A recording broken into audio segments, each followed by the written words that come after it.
वार्ता में मेरे साथ आम आदमी पार्टी के प्रदेश के निवर्तमान महासचिव दिनेश पटेल जी हैं, उत्तर प्रदेश के सह प्रभारी भाई दिलीप पांडे जी हैं, सबाजीत जी जो हमारे पार्टी के निवर्तमान प्रदेश के अध्यक्ष हैं, और अभी जो ये पूरी यात्रा चली उस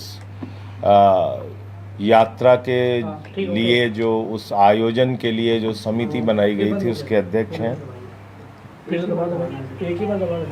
आज सबसे पहले तो मैं यात्रा के बारे में अपनी जानकारी दूंगा।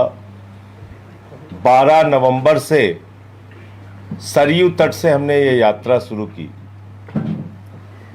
और 2 विषय हमने उठाया था, रोजगार दो, सामाजिक न्याय दो। ये दोनों मुद्दा उत्तर प्रदेश के लिए बहुत ही महत्वपूर्ण है और बड़ी आबादी को प्रभावित करने वाला मुद्दा है। इससे युवा प्रभावित है, इससे किसान प्रभावित है, बुनकर है, महिलाएं हैं, रेडी पटरी वाला है। तो बड़ी तादाद है कि जिससे कि आज लोग बेरोजगारी के कारण परेशान हैं, पेपर लीक से परेशान हैं, एक बड़ी आबादी है। हमने उनका मुद्दा उठाया और इस 13 दिन की यात्रा में कहीं आशा बहुओं का संगठन मिला, कहीं मनरेगा मजदूरों का संगठन मिला, कहीं वित्तविहीन शिक्षक मिले, कहीं रोजगार सेवक मिले, और बड़ी संख्या में प्रयागराज जब हम लोग पहुंचे तो इलाहाबाद विश्वविद्यालय के छात्रों ने अपना समर्थन इस यात्रा को दिया। इस यात्रा में मेरे साथ आम आदमी पार्टी के सैकड़ों कार्यकर्ता लगातार चलते रहे और हजारों की संख्या में अलग अलग जगहों में, जिलों में हमने सभाएं भी की और अपनी बात कही। मैं मीडिया के बंधुओं का भी धन्यवाद देना चाहता हूं। उन्होंने इस पूरी पदयात्रा को एक अच्छा स्थान अपने लेखन के जरिए, अपने मीडिया के जरिए दिया। उनका भी आभारी हूं। मैं आभारी हूं उन सभी पदयात्रियों का जिन्होंने इस मुद्दे में हमारा साथ दिया और पूरे 13 दिन हमारे साथ रहे।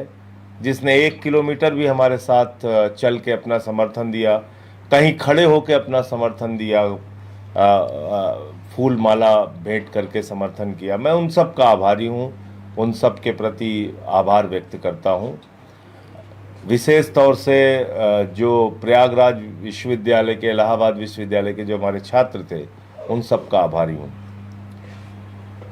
आज हमको ये मुद्दे क्यों उठाने पड़े और क्यों ये पदयात्रा करनी पड़ी? क्योंकि उत्तर प्रदेश में असली मुद्दों पे कोई बात नहीं होती।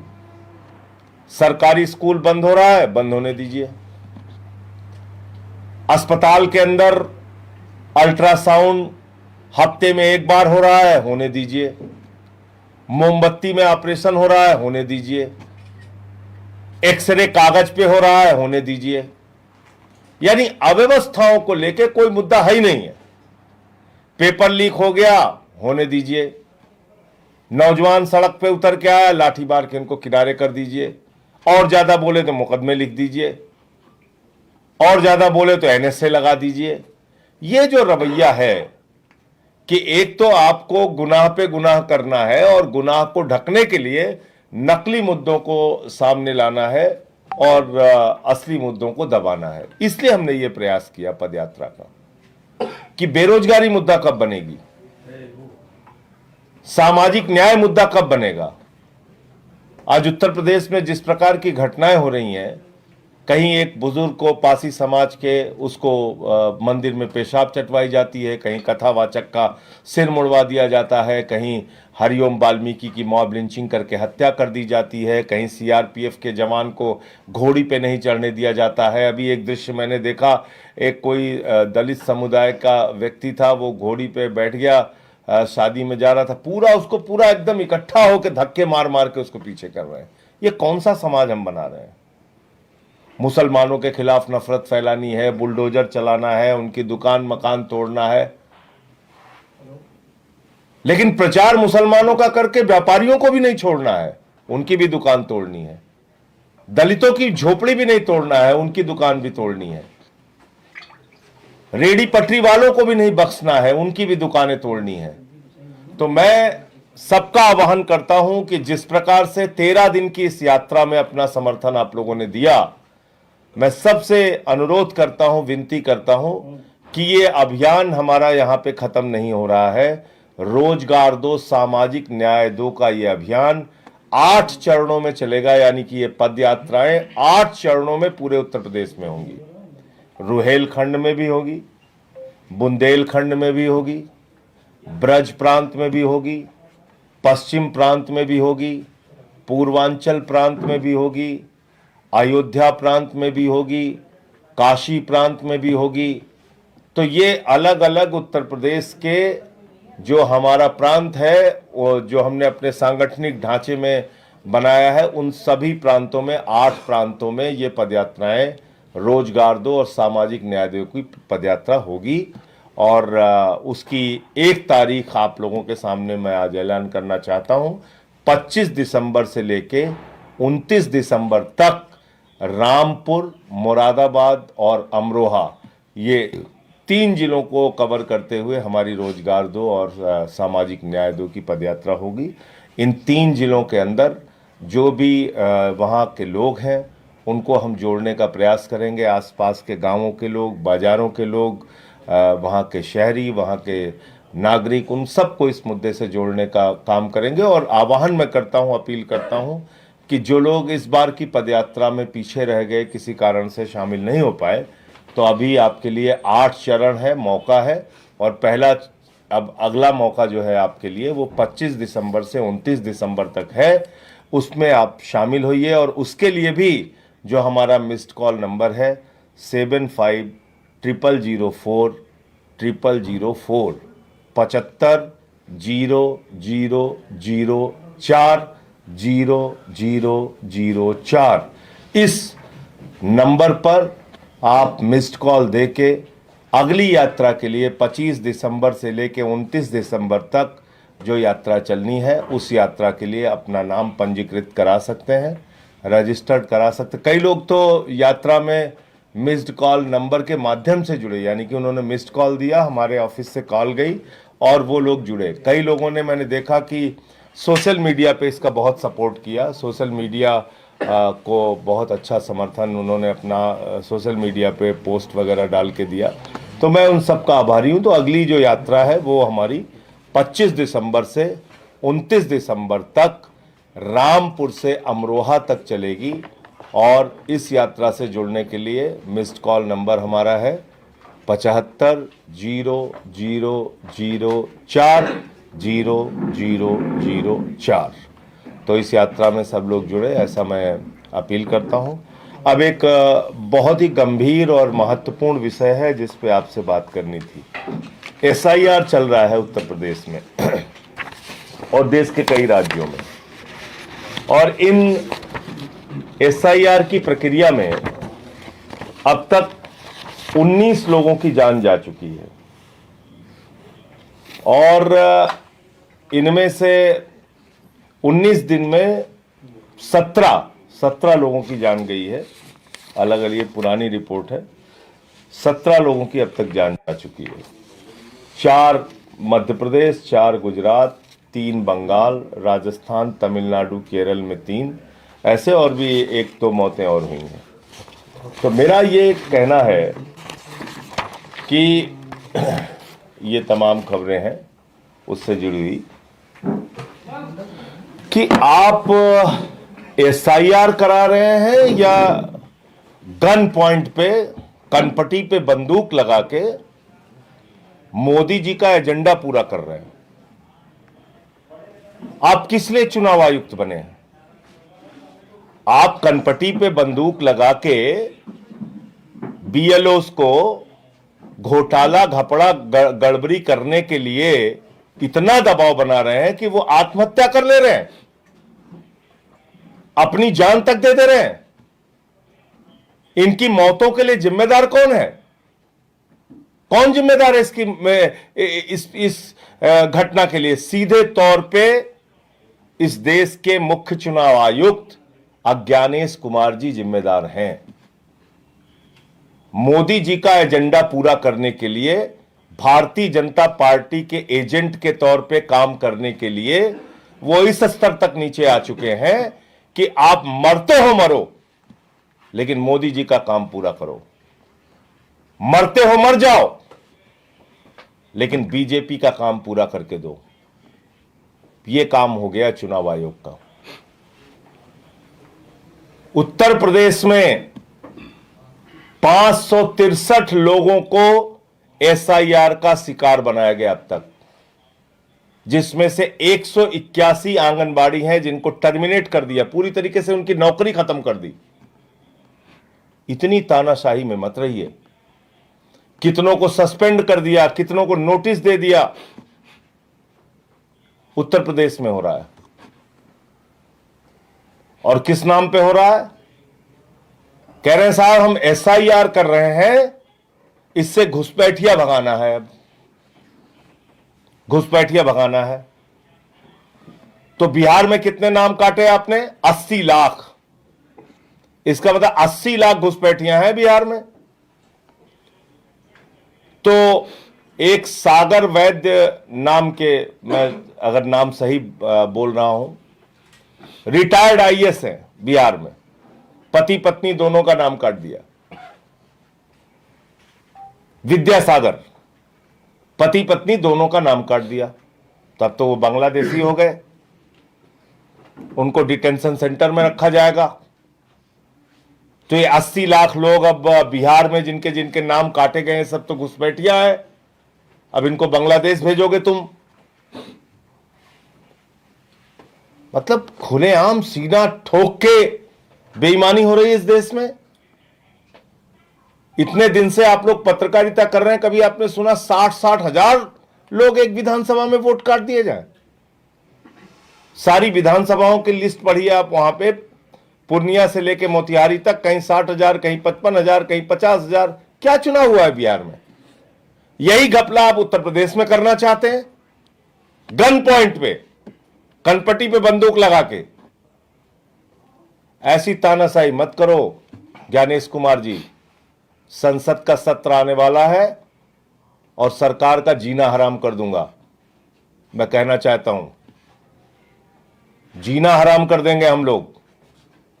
ऐसी गुंडागर्दी मत करिए आप लोगों को मार रहे हैं। मैं मांग करता हूं, ये 17 बीएलओ जो मारे गए हैं अब तक, हत्या का मुकदमा ज्ञानेश कुमार के खिलाफ होना चाहिए। इनकी हत्या की है उन्होंने, ये उनके दबाव के कारण मरे हुए लोग हैं, अपनी जान गंवाने वाले लोग हैं। 1 महीने में क्यों चाहिए आपको सारी डिटेल? ये एसआईआर का फॉर्म है, अभी आप लोग पत्रकार हैं, अभी आपको दे दिया जाए, इसको भरने में 3 दिन लगेगा आपको। एसआईआर का ये फॉर्म है, और एसआईआर के फॉर्म में इतनी सारी आपने डिटेल मांगी और कह रहे हैं 1 ही महीने में सब पूरा करके हमको दे दो। कब चुनाव है उत्तर प्रदेश का? 2027 के फरवरी मार्च में चुनाव है। करीब करीब 1.5 साल अभी चुनाव बचा हुआ है। आपको 1 महीने में ही सारी डिटेल चाहिए। कहते हैं 2003 में भी हुआ था। कितने बड़े झूठे हैं ये ज्ञानेश कुमार, कितना बड़ा झूठा आदमी है। 8 महीने लगे थे उस एसआईआर को, और वो भी एसआईआर के नाम से नहीं था, आईआर था वो, गहन पुनरीक्षण था वो। ये विशेष गहन पुनरीक्षण कर रहे हैं 22 साल के बाद। इसमें विशेष जोड़ दिया इन्होंने। और उस वक्त जो आईआर हुआ था उसमें जो घर का मुखिया कह देता था, जो डिटेल मिल जाती थी उसको मान लेते थे। अब फॉर्म पकड़ा दिया, फॉर्म भरो। यादव हो 12 वोट है 3 फॉर्म देंगे। मुसलमान हो 18 वोट है 5 फॉर्म देंगे। पासी समाज के लोग हैं जो लोकसभा में विपक्ष को दिए थे, ठीक है 5 वोट है 1 फॉर्म ले जाओ। कुर्मी समाज के लोगों ने वोट नहीं दिया था लोकसभा में, चलो इनके घरों में कम फॉर्म भेजो, ये होगा और हो रहा है, देख लीजिए, पता कर लीजिए हो रहा है कि नहीं हो रहा है। मेरे एक मित्र हैं, उनके घर में 3 ओट है, 2 फॉर्म दिया है। मेरे मित्र हैं, 3 ओट है। ऐसे हर जगह हो रहा है। तो इतना बड़ा घोटाला हो रहा है, खुलेआम घोटाला हो रहा है, फिर चुनाव का क्या मतलब रह जाएगा? इतने बड़े पैमाने पे अगर घपला हो रहा है उत्तर प्रदेश में। एसआईआर एक बहुत बड़ा चुनावी घोटाला है और आने वाले संसद के सत्र में इसके खिलाफ मजबूती से हम लोग लड़ाई लड़ेंगे, सरकार को चैन से नहीं बैठने देंगे। और इस प्रकार का एसआईआर ये नौटंकी है।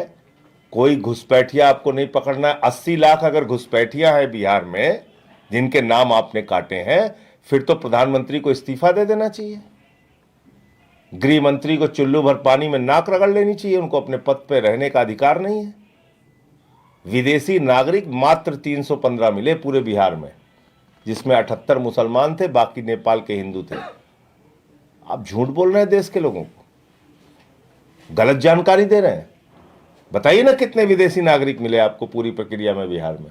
आप बोल नहीं सकते, आपकी हिम्मत नहीं है, क्योंकि आपके मन में एक चोर बैठा हुआ है, घोटाला करने वाला। तो इसलिए ये बात भी आपको बतानी थी कि ये सारी जो बीएलओस की मौतें हुई हैं, इसके लिए सीधे तौर पे ज्ञानेश कुमार जिम्मेदार है। और एसआईआर जब यहाँ पे चुनाव 1.5 साल के बाद है, तो एक ही महीने में आपको सारी डिटेल क्यों चाहिए? क्योंकि आपको गड़बड़ी करनी है। 3 महीने में क्यों नहीं कराते? 4 महीने में क्यों नहीं कराते? क्यों नहीं 8 महीने फिर लेते तुम? क्यों सब कुछ इतनी जल्दी चाहिए तुम्हें? तो ये बात मुझे कहनी थी। सर, प्रधानमंत्री और जो है अयोध्या पहुंचे हैं, जो भगवा कलर लहराया गया है, वो कहा कि जो पहले ही अयोध्या था, अब अयोध्या में जमीन आसमान का फर्क हो गया।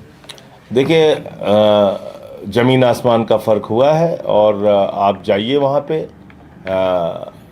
मुझे लोग मिले थे, किसान वहाँ पे आए थे, उनसे अयोध्या डेवलपमेंट अथॉरिटी ने 1 लाख रुपए विस्वा में जमीन, 4 लाख रुपए विस्वा में जमीन ली।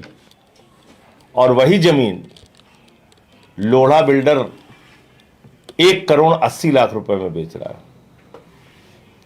ट्रस्ट ने 45 लाख रुपए विस्वा जमीन ली और एडीए ने, अयोध्या डेवलपमेंट अथॉरिटी ने 5 लाख रुपए विस्वा जमीन ली। वहां आप धर्म के नाम पे धंधा कर रहे हैं और हर बार आप ऐसा काम करते हैं जिससे आपकी नीयत पे सवाल उठता है। प्रभु श्री राम के मंदिर का शिलान्यास हुआ, योगी जी गए, उनके साथ आनंदीबेन जी गई, राज्यपाल गई। मोदी जी गए तो उनके साथ भागवत जी गए। भागवत जी कहां के राज्यपाल हैं? मोहन भागवत जी क्या है, किस संवैधानिक पद पे हैं? वो मेघालय के राज्यपाल हैं, अरुणाचल के हैं, मणिपुर के हैं। कहां के राज्यपाल हैं वो? किस अधिकार से गए वो? उनके साथ तत्कालीन राष्ट्रपति श्री रामनाथ कोविंद जी नहीं गए, क्योंकि वो दलित समुदाय से थे। फिर मंदिर का उद्घाटन हुआ, योगी जी गए, उनके साथ फिर आनंदीबेन पटेल गई, मोदी जी गए, फिर भागवत जी गए। मौजूदा राष्ट्रपति श्रीमती द्रौपदी मुर्मू जी नहीं गई, क्योंकि आदिवासी समाज से हैं। आप ध्वजारोहण करने आप आए, आप ध्वज फहराने आए हैं, आप फिर महामहिम राष्ट्रपति को आपने आमंत्रित नहीं किया। तो ये भेदभाव क्यों है भाई? सांसद जी को नहीं बुलाया, अवधेश प्रसाद को भी। एक पासी समाज से वहां के सांसद हैं, वो भी दलित समाज से हैं, उनको भी आपने नहीं बुलाया। तो आपने टेंडर ले रखा है क्या हिंदू धर्म का? आपको ठेका मिला है? तो इसलिए ध्वजारोहण करने आप आ रहे हैं, तो आप बताइए कि आप क्या कर रहे हैं इस प्रदेश के लिए, इस देश के लिए। आप तो नौजवानों को कहते हैं गोबर से रोजगार मिल जाएगा तुमको। जिन लोगों का घर तोड़ रहे हैं वो हिंदू नहीं है। जो पेपर लीक से परेशान है, जिनको लाठियों से पीटते हैं आप, वो हिंदू नहीं है। तो इसलिए ये आप ध्वजारोहण करिए, बहुत अच्छी बात है, लेकिन असली मुद्दों से ध्यान भटकाने की ये जो कोशिशें होती रहती हैं बीच बीच में, ये चालाकी भी हम लोग खूब समझते हैं। सर, खबरों के अनुसार यहाँ एक मंत्री जी हैं, AK शर्मा जी, गर्मी के महीने में लोग चिल्लाते हुए बोले कि अरे मंत्री जी देखिए लाइट नहीं आ रही है, हमारे बच्चे कैसे रहेंगे, हम लोग तो परेशान हो गए। बोले जय श्री राम। ऐसे थोड़ी होता है। भगवान श्री राम ने आपसे कहा है कि आप उत्तर प्रदेश के लोगों को बिजली मत दीजिए। सर, कांग्रेस खबरों की के तरफ से अनुसार बयान तो- आया है, कांग्रेस की तरफ से बयान आया है कि पीएम मोदी को धार्मिक कार्यक्रम में बार बार इसलिए जाना है क्योंकि उनको सिर्फ वोट चाहिए। धार्मिक कार्यक्रम में बार बार क्यों जा रहे नहीं, हैं? इसके जनता साथ परेशान साथ होती है। असली मुद्दों से ध्यान भटकाना है। असल मुद्दा क्या है? चलिए हम ध्वज फहराते हैं, बेरोजगारी के खिलाफ आए, ध्वज फहराएं। जी। अशिक्षा के खिलाफ आप बच्चों का स्कूल बंद कर रहे हैं, मिड डे मील में नमक रोटी खाने के लिए दे रहे हैं। ध्वज आप फहराइए, अच्छी बात है, पूजा अर्चना करिए, लेकिन इन सवालों से बचिए मत आप, मेरा ये कहना है। सर, खबरों के अनुसार डिटेंशन सेंटर बन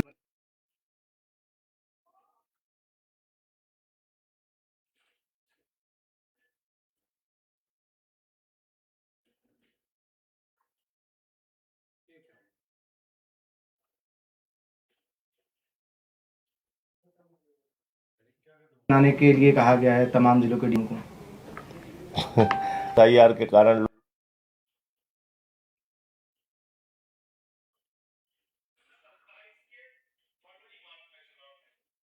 बॉर्डर छोड़, फेक वीडियो, झूठा वीडियो, तो ऐसे ही दुष्प्रचार है।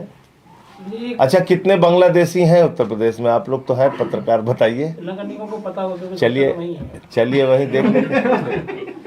चलिए देख लेते हैं।